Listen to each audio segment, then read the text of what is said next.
안녕하세요, 블리미 트레이더입니다. 영상을 시청하시기 전에 구독과 좋아요 부탁드리고, 메타트레이더와 해외증권사를 사용하시면 나스닥 한 계약 기준 130만원, 최저 중고금 13,000원부터 해외 선물 거래가 가능합니다. 자세한 내용은 아래 더보기란에 고객센터 혹은 해외증권사 셀프 계좌 개설 영상을 참조해 주시기 바라겠습니다. 자, 오늘은 해외 선물 매매를 하면서 제가 생각하는 가장 승률이 높은 시간대에 대해서 알려드리려고 합니다. 여러분들은 수익이 나기 가장 쉬운 자리가 언제라고 생각을 하십니까? 다들 나만의 수익을 내는 패턴들과 방법들은 다양하지만 제 개인적인 투자 경험으로 본다면 저는 단연 나스닥 선물 시간, 개장 시간대라고 생각을 합니다. 그 이유를 한마디로 설명을 드리자면 가장 많은 패가 공개가 되는 시간이라고 말씀을 드릴 수가 있어요. 가장 많은 패가 공개가 된다? 좀 추상적이죠. 그래서 오늘 나스닥 개장 시간대 수익이 나는 필승 전략에 대해서 본격적으로 한번 이야기를 드려보려고 합니다. 제가 가장 많은 패가 공개가 되는 시간대라고 이야기를 드렸죠. 그렇다면 그 패가 과연 무엇일까? 그 힌트는 바로 갭에 있습니다. 갭. 나스닥 증시가 하루에 23시간 동안 거래가 돼요. 그렇다면 유일하게 1시간 동안의 공백이 발생을 하는 시간대가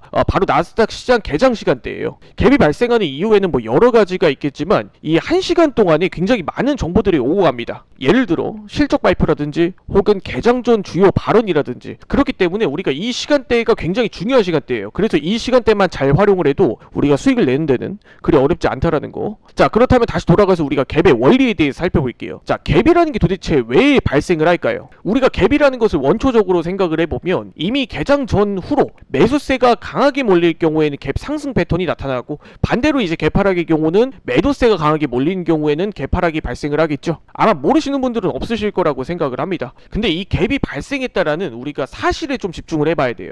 지금 보시는 차트와 같이 갭 상승이 발생을 했다면 나스닥 개장 전부터 난 나스닥을 사겠다 라고 생각하는 투자자들이 몰렸다라고 해석을 해볼 수가 있죠. 그렇다면 지수는 자연스럽게 그 추세를 따라갈 수밖에 없다라는 겁니다. 정말 간단한 원리예요. 우리가 좀 더 쉽게 비유를 해볼게요. 나스닥이 일종의 하나의 좀 식당이라고 생각을 해봅시다. 그러면 나스닥이라는 식당이 이제 오픈 전부터 굉장히 많은 손님들이 밥을 먹기 위해서 미리 줄을 서 있는 거예요. 이게 바로 갭상승의 개념입니다. 그렇다면 장사는 잘 될 수밖에 없겠죠. 그에 따라서 많은 사람들이 몰려 있으니까 여기가 맛집인가 보다 생각하고 지나가는 손님들도 많이 들어오는 거예요. 이게 바로 후속 매수세라는 개념입니다. 자, 그러면은 갭상승이 발생하면 우리가 무조건 매수 포지션을 따라 들어가야 될까요? 절대 아니죠. 이 개념을 차트에 대입해보면 나스닥 1분봉 기준으로 갭상승이 나온 자리는 많아요. 그런데 여기서 정확하게 나스닥 1분봉 기준 갭상승이 발생한 자리에서 어떤 자리에서 우리가 매수 포지션으로 정확하게 따라 들어가야 될까? 라고 했을 때 저는 개인적으로 적어도 100포인트 이상의 갭이 발생을 했을 때는 이 추세가 이어질 가능성이 높다라고 생각을 합니다. 그 이유에 대해서는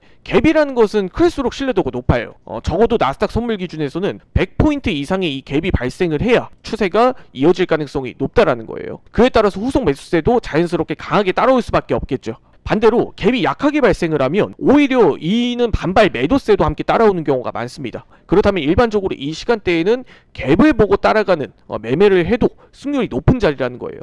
그렇다면 여기서 과연 진입 가격과 손절 자리는 과연 어떻게 될까요? 당연히 진입 자리는 시가 자리가 되겠죠. 그리고 시가를 이탈을 하고 적어도 마이너스 한 20포인트 정도 벗어나게 되면 손절가로 설정을 하는 경우가 있고, 그리고 여기서 최종 손절 라인을 설정해 본다고 하면 갭을 메꾸는 자리, 이런 자리가 최종 손절 라인이라고 좀 봐주시면 될 것 같습니다. 저는 근데 이 갭을 메꾸게 되면 이 추세가 다시 하락으로도 이어질 수 있을 가능성이 높기 때문에 짧게 진입하시는 분들은 시가 자리에서 한 20포인트 정도 이렇게 손절가를 설정하시는 게 낫고, 그래도 갭을 메꾸고 다시 반등하는 것까지 본다 하면은 차라리 분할로 진입하는 게 낫다라고 생각을 해요. 하지만 저는 제 기준에서는 한 20포인트 정도 손절가를 잡아주시는 게 좋습니다. 자, 그럼 반대로 개파락의 경우는 어떻게 될까요? 반대로 해석을 해보면 되겠죠. 개인적인 견해에서는 개파락이 오히려 더 신뢰도가 높다라고 생각을 합니다. 왜냐하면 우리가 하락이라는 것은 결국에는 공포를 같이 불러일으킬 수밖에 없어요. 상승이라는 것은 신뢰가 필요하지만 하락의 경우는 공포를 같이 동반한다라는 거. 그렇게 됐을 때 개파락이 발생을 하면 오히려 이 추세가 더 이어지는 경우가 높습니다. 단기적으로 이 갭을 메꾸기 전까지는 결국에 이 자리에서 다시 하락으로 좀 이어지는 경우가 일반적이고, 그렇기 때문에 전 개인적으로는 갭상승 뿐만 아니라 갭하락 구간에서는 오히려 더 신뢰도가 높다라고 생각을 해요. 그러면은 우리가 갭하락, 갭상승 자리만 잘 노려봐도 평균적으로 한 10포인트에서 20포인트 개장했을 때 우리가 이런 타점은 많이 나온다라는 거예요. 우리가 이 갭이라는 것만 개장 시간대에 잘 활용을 해도 하루에 확실하게 먹고 나올 수 있는 자리 한 번 정도는 나스닥 증시에서 이런 자리는 무조건 나온다라는 것만 잘 집중해 주시고, 이런 자리만 잘 노려봐도 여러분들이 확실하게 수익을 가져갈 수 있는 방법들은 다양하다라는 거 참고해 주시기 바라겠습니다. 자, 여기까지 오늘 영상 마무리 짓도록 하겠습니다. 지금까지 불기민 트레이더였습니다. 이 영상 시청해 주셔서 감사드립니다. 해외 증권사 셀프 계좌 개설 혹은 불기민 트레이더에게 문의사항이 있으신 분들은 아래 더보기란에 셀프 계좌 개설과 불기민 트레이더 고객센터를 참조해 주시기 바라겠습니다. 지금까지 불기민 트레이더였습니다. 이 영상 시청해 주셔서 감사드립니다.